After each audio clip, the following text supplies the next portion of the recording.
Hello students, welcome to the YouTube channel Tutor Physics. Now in this video we are going to discuss the uh, heat engine. This is a very new topic which was added just in the new scheme, new syllabus, right? And this is what much important as far as this year is concerned, because I mean 2024, because this is yet not much been asked in the exam, so we can expect this question based on the heat engine. अब ये heat engine होता क्या है, मैं बहुत simple तरीके से आपको एक्सप्लेन करने की कोशिश करूंगा. Heat engine is nothing but और व्हीकल, है ना. हमारे गाड़ी की का जो इंजन है that is nothing but the heat engine, है ना. क्यों इसको हीट इंजन बोल सकते हैं? क्योंकि जब हम ऑपरेट करेंगे, जब हम गाड़ी एक जगह से दूसरी जगह पे लेके जाते हैं, तब definitely that engine is been heated, है ना. और वो अगर हीट हो रहा है तो हम, in other words we can say it is nothing but the heat engine, which is made of especially three parts: the working substance, the hot and cold reservoir and the cylinder. ये तीनों का मतलब क्या है वो discuss कर लेते हैं. वर्किंग सब्सटेंस मतलब क्या? अभी जो गाड़ी को एक जगह से दूसरी जगह पे लेके जाने के लिए डायरेक्टली रिस्पॉन्सिबल रहेगा, कौन? लाइक पेट्रोल, डीजल, है ना, एलपीजी, है ना, गैस जो है ना, फ्लूइड जो है, यही है वर्किंग सब्सटेंस. मतलब वो जब हम फील करेंगे तब कहीं जाके it will get ignited and the energy is been converted into mechanical energy which will get transferred using the crankshaft, and the vehicles used to displace from one place to another place, है ना. तो यहाँ पे working substance मतलब क्या? जो, जैसे कि स्टीम इंजन अगर है तो उसमें वर्किंग सब्सटेंस स्टीम होगा.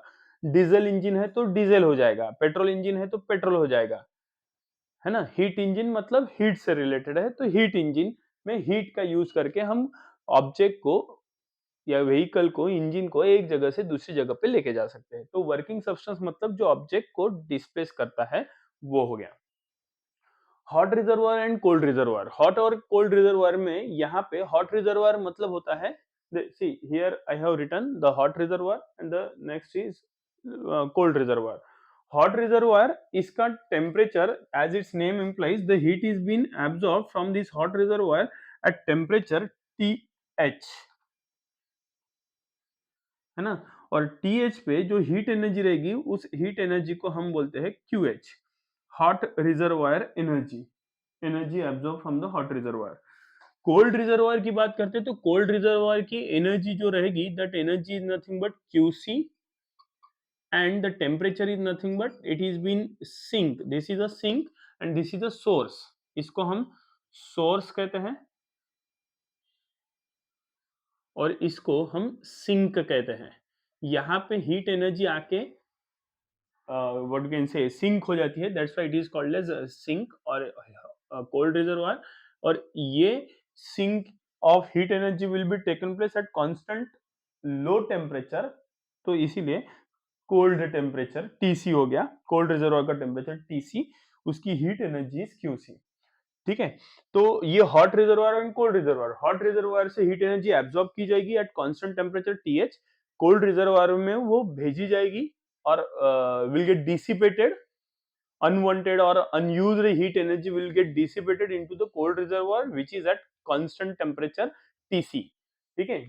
तो हॉट रिजर्वायर के एनर्जी को हम QH और कोल्ड रिजर्वायर के एनर्जी को हम QC से डिनोट कर सकते हैं. सो this is what all about the hot and cold reservoir. ठीक है. हॉट रिजर्वायर को हम सोर्स कहते हैं, वहां से हीट एनर्जी आएगी और सिंक होगी, इसलिए कोल्ड रिजर्वायर को सिंक कहते हैं. And the next is nothing but the third part by which this heat engine is made of is nothing but the cylinder. अब ये सिलेंडर क्या है? तो cylinder is nothing but that outer structure in which the piston will be present. Piston हो गया, right, जिसमें ये working substance ignite होने के बाद जो एनर्जी, हीट एनर्जी जो प्रोड्यूस होती है उसके वजह से इस सिलेंडर के अंदर में जो पिस्टन होता है वो पिस्टन होता है डिस्प्लेस, और उसकी वो डिस्प्लेसमेंट ट्रांसफर होती है टूवर्ड्स द व्हील, है ना. The displacement has been transferred towards the wheel in the form of mechanical energy. तो जिसके वजह से चक्के जो है वो गोल घूमते हैं. तो लॉजिक बहुत सिंपल है दैट सिलेंडर के अंदर क्या कहते हैं पिस्टन रहता है, उसकी डिस्प्लेसमेंट होती है just because of the energy produce because of working substance, ignition of working substance, और उस वो क्या कहते हैं heat energy will displace the piston inside the cylinder and will get transferred, that energy that displacement will get transferred towards the wheels in the form of mechanical energy, जिसके वजह से गाड़ी एक जगह से दूसरी जगह पे डिस्प्लेस होती है। ठीक है, तो this is what overview of heat engine. अब इस हीट इंजन को एक साइकिल के फॉर्म में हम डिस्कस करते हैं, मतलब उसके फ्लो को डिस्प्लेसमेंट कर फ्लो को एनर्जी के फ्लो को डिस्कस करते हैं। तो it will be discuss in the form of energy flow diagram. ठीक है, तो हमारा मेन है जहां पे वर्किंग सब्सटेंस जलेगा, दैट इज कोल्ड रिजर्वर, वहां पे हीट एनर्जी प्रोड्यूस होगी, right, and that is nothing but QH, और उसका टेम्परेचर रहेगा TH, हॉट रिजर्वायर का टेम्परेचर TH, जिसको हम सोर्स कहते हैं। अब इसको सोर्स कहा है, मतलब वहां से हीट एनर्जी इनपुट होगी, राइट। ये इनपुट कहाँ होगी, यहाँ पे मैं कुछ एरोज शो कर रहा हूँ। एरो की width represent the magnitude of energy use and dissipated. ठीक है, हमें आउटपुट में क्या चाहिए, हमें QC चाहिए, क्या नहीं। जो हीट एनर्जी इंजन से बाहर डिसिपेट हो रही है, सराउंडिंग में डिसिपेट हो रही है, वो हमारे कोई काम में आ रही है क्या, नहीं। तो वो जितनी कम रहेगी उतनी ही गाड़ी की एफिशिएंसी ज्यादा रहेगी। मतलब क्या, गाड़ी का आउटपुट मतलब क्या हमारे लिए, वो हो गया उसका वर्क। वो जितना ज्यादा वर्क परफॉर्म करेगा वही उतनी ही ज्यादा उसकी एफिशिएंसी रहेगी, है ना। तो हमारे लिए क्या है आउटपुट, हमें क्या चाहिए, वर्क। वो जितना ज्यादा रहेगा उतना ही हमारा सिस्टम एफिशिएंट रहेगा। ठीक है, तो हॉट रिजर्वायर से maximum heat energy will get absorb, right. यहाँ पे मैं एक सर्कल कर रहा हूं, ये circle will represent the engine.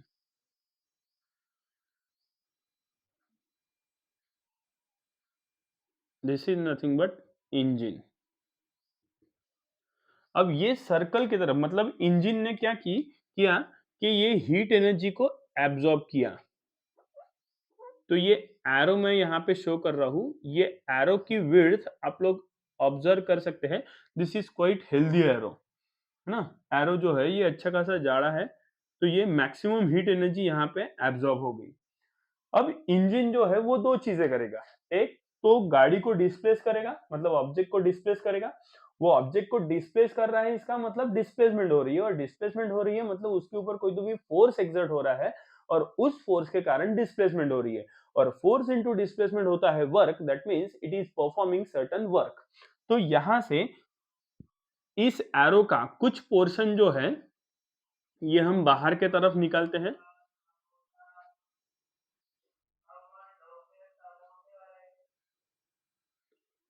and this will be known as work W। ठीक है, और फिर बची हुई एनर्जी कैसी, देखो ये इतना इनपुट था, इसमें से इतना आउटपुट में हमें वर्क दे रहा है W, right. Work is nothing but what we require, W। और बची हुई हीट एनर्जी किधर जाएगी, it will get transferred into the cold reservoir, जो कि हमारे कोई काम में नहीं आएगी। और इसी क्यू सी के वजह से ये हो गया W, ये हो गया QH। ये QH एब्जॉर्ब हुआ, सिस्टम ने वर्क परफॉर्म किया W, और बची हुई हीट एनर्जी कोल्ड रिजर्वायर में, मतलब ही यहाँ पे हमारे लिए वो हो जाएगा एनवायरमेंट, मतलब सराउंडिंग। गाड़ी चलने के बाद इंजन गर्म होता है, वो गर्म हो रहा है, इसका मतलब अंदर से जो अनयूज हीट एनर्जी है, जिसने डिस्प्लेसमेंट ऑब्जेक्ट की नहीं परफॉर्म की है, गाड़ी की नहीं परफॉर्म की है, वो जाएगा सराउंडिंग में। इसीलिए वो हीट इंजन गर्म होता है, और वो हीट एनर्जी सराउंडिंग में ट्रैवल करती है, और उसके वजह से आजू बाजू के भी कुछ पार्ट्स गर्म होते हैं इंजन के आजू बाजू वाले, है ना। तो वो हमारे कोई काम में नहीं आती है, इसलिए इसको सिंक कहा जाता है। सिंक मतलब कोल्ड रिजर्वायर में वो हीट एनर्जी चली जाती है। तो हमारे काम का क्या है, ये है W। अब ये W मतलब what is been expected, ideally अगर हम बात करते हैं तो Q की वैल्यू क्या होनी चाहिए, तो Q की वैल्यू होनी चाहिए, सॉरी W वर्क डन की वैल्यू क्या होनी चाहिए, तो it is nothing but equals to Q, and this Q is nothing but what, total amount of heat energy. Q is what, total amount of heat energy, and total amount of heat energy is nothing but what, QH plus QC, है ना. Hot reservoir की energy plus cold reservoir की energy is nothing but total energy Q and will be nothing but work done. Practically this is quite impossible कि जितनी heat energy supply हुई है या system के पास है वो सारी की सारी वर्क में कन्वर्जन हो. This is not possible practically. ठीक है, लेकिन आइडियली अगर हम बात करते तो it is W work done is nothing but equals to total amount of heat energy and that is nothing but Q. So W is equals to Q अगर है, लेकिन यहां पे ये हीट एनर्जी क्या हो रही है, this heat energy is been absorb by the system मतलब engine and this heat energy is been rejected by the system. तो रिमेंबर दैट जो एब्जॉर्ब हो रही है वो रहेगी पॉजिटिव और जो रिजेक्ट हो रही है वो रहती है निगेटिव, है ना. This is positive, this is negative. तो अगर मैग्नीट्यूड वाइज अगर हम देखते हैं तो therefore this work done is equal to क्या हो जाएगा, it is mod of QH minus mod of QC. ये एक दूसरा इक्वेशन हमें यहां पे मिलता है वर्क डन का. ठीक है, सो इस हिसाब से अगर हमें एफिशिएंसी फाइंड आउट करनी है ना, एफिशिएंसी फाइंड आउट करनी है, so therefore the efficiency of a heat engine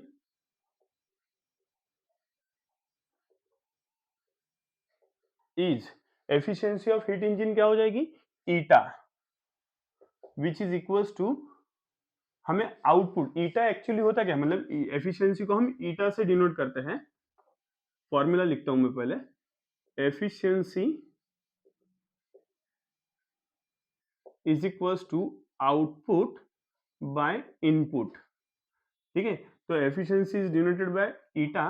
output में हमारे काम का क्या है, वर्क डन है कि QC है, ऑब्वियसली वर्क डन है. तो आउटपुट हमारे लिए हो गया W और इनपुट क्या हो रहा है इंजन की तरफ, इंजन की तरफ इनपुट क्या आ रहा है QH.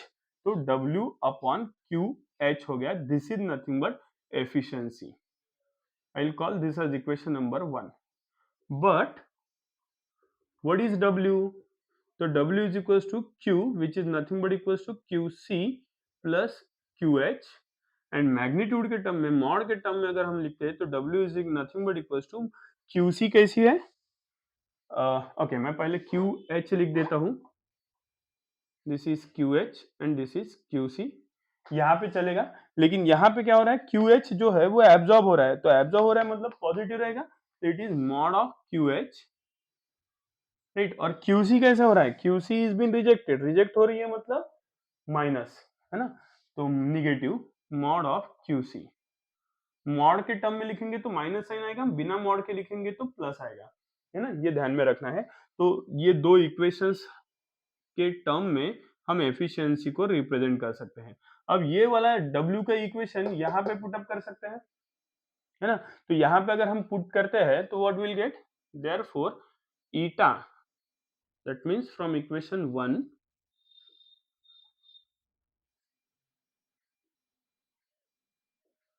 from equation 1 eta is equals to W. W मतलब क्या है, QH plus QC divided by QH. तो this eta comes out to be equals to QH. ये डिनोमिनेटर को न्यूमरेटर को डिनोमिनेटर सेपरेट कर सकते हैं, तो QH by QH हो जाएगा ये, plus QC by QH it is.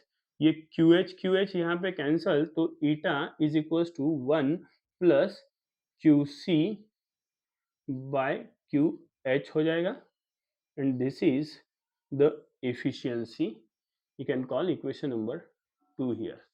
और इसी को अगर हमें मैग्नीट्यूड के फॉर्म में लिखना है तो मैं यहाँ पे और करके लिखता हूँ. दो में से आपने कुछ भी लिखा तो चलेगा. This eta will be equal to क्या है, अगेन W बाय QH. तो इसको मॉड के टर्म में लिखते हो तो mod of W bye mod of QH लिख सकते हैं, है ना. यहाँ पे भी इसको मॉड W को मॉड में डाल देंगे, ठीक है. तो what is mod of W is nothing but mod of QH minus mod of QC divided by mod of QH. वापस से मॉड ऑफ क्यू एच जो है वो न्यूमरेटर के साथ सेपरेट कर देंगे, तो it becomes mod Q H by mod Q H minus mod Q C by mod Q H. ये mod Q H cancel, what will get is 1 minus mod of Q C by mod of QH. So this is the efficiency eta. You can call this as also equation number 2. और लिखा है इसलिए दोनों को equation number same दे दिया, right. So this is how heat engine will work. ठीक है, heat engine की साइकिल भी है ना, उसको भी हम डिस्कस करते हैं यहीं पे. ठीक है, so this is how you have to write. अगर ये क्वेश्चन 3 मार्क के लिए आता है तो आपको ये working substance, hot reservoir, cold reservoir, इसको एक्सप्लेन करना पड़ेगा, right, along with this what you can से एनर्जी फ्लो डायग्राम, है ना. मोस्टली ये 4 मार्क के लिए आएगा, तो ये इतना सब कुछ एक्सप्लेन करना पड़ेगा, है ना.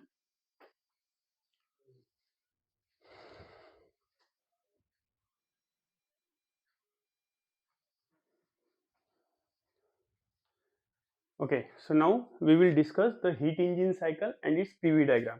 अब हेडिंग की तरफ अगर हमने ध्यान दिया तो वहां पे क्या लिखा हुआ है, हीट इंजन साइकिल, मतलब heat engine will work in a cyclic way. So it is a cyclic process, है ना, which will have variable processes combinedly will form a cycle and its PV diagram. PV diagram मतलब pressure volume diagram, right. तो पहले PV diagram के हिसाब से cyclic process show करनी है, तो इसके लिए हम प्रेशर वॉल्यूम एक्सिस से ड्रॉ कर लेते हैं. On the X axis we use to take the volume and on the Y axis we use to take the pressure. So this is pressure P and here it is volume V, right.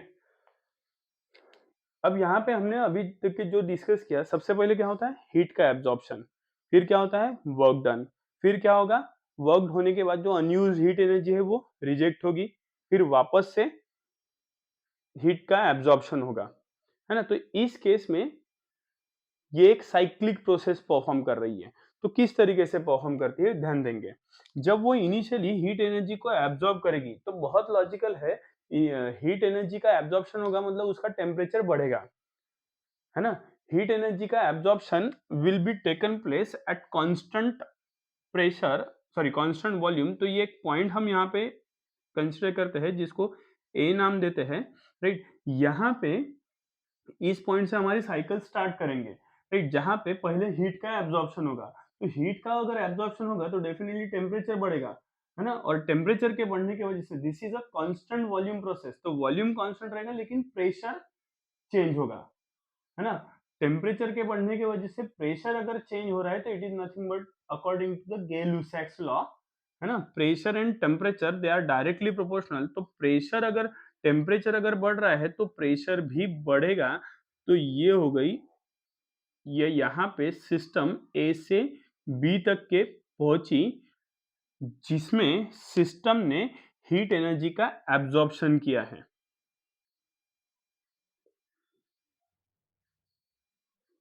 Right. So this is heat absorption,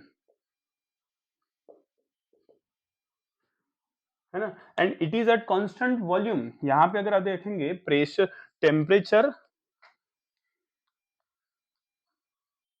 यहाँ का temperature रहेगा TH और यहाँ का temperature रहेगा TC, है ना. TC मतलब लो टेम्परेचर, TH मतलब हायर टेम्परेचर, है ना. लो कोल्ड रिजर्वायर का temperature, higher reservoir, hot reservoir का टेम्परेचर. तो यहाँ पे टेम्परेचर कम है, यहाँ पे टेम्परेचर बढ़ गया. ए से बी जाते जाते, ए से बी जाते जाते टेम्परेचर अगर बढ़ रहा है तो अगर आप देखेंगे तो यहाँ से परपेंडिकुलर अगर हमने वाई एक्सिस पे प्लॉट कर दिया तो ये हो जाएगा PA and this becomes PB. तो प्रेशर भी क्या हुआ है, ए से भी बढ़ा है.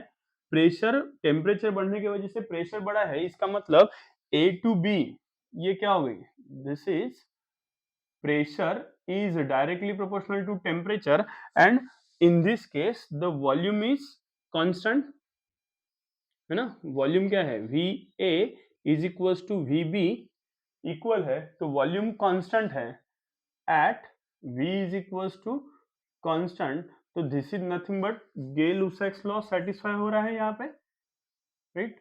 Gay-Lussac's law is being satisfied here, और गे-लुसैक्स लॉ सेटिस्फाई हो रहा है मतलब ए बी में क्या हो रहा है, this is nothing but iso volume constant, मतलब आइसोकोरिक प्रोसेस हो रही है, कांस्टेंट वॉल्यूम पे हीट एब्जॉर्ब हो रही है, तो आइसोकोरिक हीट एब्जॉर्प्शन भी हम बोल सकते हैं, ठीक है। यहाँ पे टेम्परेचर बढ़ गया, फिर क्या होगा, वर्क सिस्टम वर्क परफॉर्म करेगी, मतलब गैस जो है अभी एक्सपांड होना स्टार्ट करेगी, एक्सपांशन में वर्क होना स्टार्ट होगा, तो उस केस में this will be happen at constant temperature, है ना। टेम्परेचर इस केस में कैसा रहेगा, कांस्टेंट रहेगा, और अगर टेम्परेचर कांस्टेंट रहेगा तो वॉल्यूम का क्या हो रहा है, एक्सपांशन हो रहा है, और वॉल्यूम का एक्सपांशन अगर हो रहा है तो प्रेशर क्या हो जाएगा, कम होते जाएगा, है ना। तो ये यहां से सिस्टम जो है वो कुछ इस तरीके से सिस्टम का वॉल्यूम बढ़ते जाएगा, मतलब एक्सपांशन होगा, and the gas will perform a work, है ना। यहाँ पे गैस ने वर्क परफॉर्म किया, so this is the process in which work is done by gas, work done by the gas मतलब work done by the system, इसके ऊपर, on the surrounding, तो ये जो वर्क रहेगा ये कैसा रहेगा, दिस इज पॉजिटिव वर्क, है ना। Work done by the gas on the surrounding is nothing but positive work, तो पॉजिटिव वर्क इसका मतलब वॉल्यूम क्या होगा, होना चाहिए यहाँ पे बढ़ना चाहिए, final volume should be greater than that of the initial volume, क्यों, क्योंकि work done is nothing but W, since W is nothing but equals to P into delta V, तो डेल्टा V पॉजिटिव रहेगा, इसके लिए final volume ज्यादा रहेगा, final volume definitely this point is nothing but C, and this will happen at constant temperature, तो इसका temperature कितना है, TH है, यहां से यहां तक के टेम्परेचर कैसा रहेगा, temperature will remain same and this is also TH, ठीक है। तो यहाँ पे वर्क परफॉर्म हो रहा है, एंड दिस पाथ BC कैसा दिख रहा है, B2C, प्रेशर कम हो रहा है, वॉल्यूम बढ़ रहा है, यहां से अगर हमने परपेंडिकुलर प्लॉट कर दिया ऑन द एक्स एक्सिस, तो we will be getting VC, है ना, और जो कि VC VB के कंपैरिजन में ज्यादा है, मतलब वॉल्यूम बढ़ रहा है, लेकिन अगर हम प्रेशर की बात करते हैं तो यहां से perpendicular on the y axis plot कर दिया, तो दिस इज PC, तो PC क्या है, PB के कंपैरिजन में कम हुआ, तो प्रेशर कम हुआ, वॉल्यूम बढ़ा, volume is inversely proportional to pressure at constant temperature, T is equal to constant, तो यहाँ पे कौन सा लॉ फुलफिल हो रहा है, it is Boyle's law is been satisfied, और बॉयल्स लॉ अगर सेटिस्फाई हो रहा है मतलब this process is nothing but the isothermal process, है ना, this is nothing but isothermal process जहां पे वर्क परफॉर्म हो रहा है। अब क्या होगा, नो ये यहाँ पे हीट एब्जॉर्ब हो गई, यहाँ पे वर्क परफॉर्म हो गया, अभी अनयूज्ड हीट जो है वो रिजेक्ट हो जाएगी, मतलब C से D, अब हीट रिजेक्ट हो रही है मतलब टेम्परेचर क्या हो जाएगा, कम होगा, मतलब in this case heat is been rejected, rejected इसलिए आउटपुट एरो, आउटवर्ड डायरेक्शन में एरो, हीट रिजेक्शन के लिए, एंड दिस इज, जिस तरीके से heat absorption at constant volume हुआ, वैसे ही हीट रिजेक्शन भी कांस्टेंट वॉल्यूम पे ही हो रहा है, तो VC इज इक्वल टू, ये पॉइंट को हम D बोल देते हैं, तो VC is nothing but equal to VD, right. तो ये CD ये क्या हो जाएगा, CD में वापस से टेम्परेचर कम हुआ, प्रेशर भी कम हुआ, राइट, तो pressure is again directly proportional to temperature, and V is equal to constant, तो again it is nothing but Gay-Lussac's law, right, and that is isochoric process, मतलब isochoric heat rejection, right. Isochoric process system ने fulfil की। अब क्या होगा, cyclic process है, वापस अपने इनिशियल पॉइंट पे जाएगी, राइट। तो ये यहां से डी से ए तक के, तो मैं ए से डी ज्वाइन कर देता हूं and will be like this, ठीक है।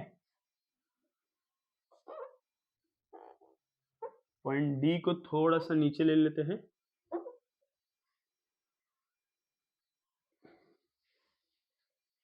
This is point D.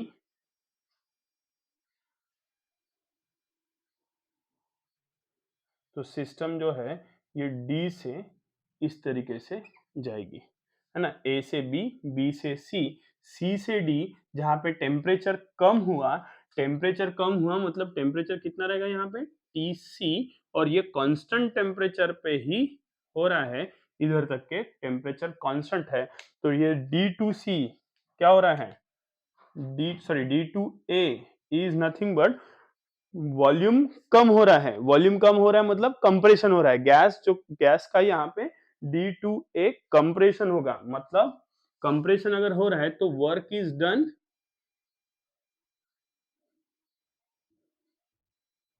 Work done on the gas. Work done on the gas मतलब वर्क डन कैसा रहेगा, that is W is equal to negative, है ना, यहाँ पे वर्क डन पॉजिटिव तो यहाँ पे नेगेटिव, तो DA is nothing but what, volume is again inversely proportional to pressure, volume कम हो रहा है यहाँ पे तो प्रेशर बढ़ रहा है, यहाँ पे B2C में वॉल्यूम बढ़ रहा था, प्रेशर कम हो रहा था, यहाँ पे वैसा ही हो रहा है लेकिन उल्टा हो रहा है ना, vice versa with pressure and volume, and this is been taken at constant temperature. तो कांस्टेंट टेम्परेचर मतलब again it is nothing but the Boyle's law, right, that is, and this Boyle's law is nothing but the isothermal process. So A से B, B से C, C से D और D से वापस A पे आ रही है, तो that's why this is called as a cyclic process. So this is what all about the heat engine cycle and its PV diagram. इसी को हम कहते हैं pressure versus volume diagram, right? अगर ये आपको समझ में आया है कंसेप्ट तो definitely like the video, share the video and comment. कोई डाउट है तो कमेंट बॉक्स में कमेंट करिए, मैसेज करिए, राइट। नंबर पे भी डायरेक्ट मैसेज आप लोग कर सकते हैं अगर आपको कोई डाउट है तो, एंड चैनल को सब्सक्राइब करना ना भूलिए। Thank you.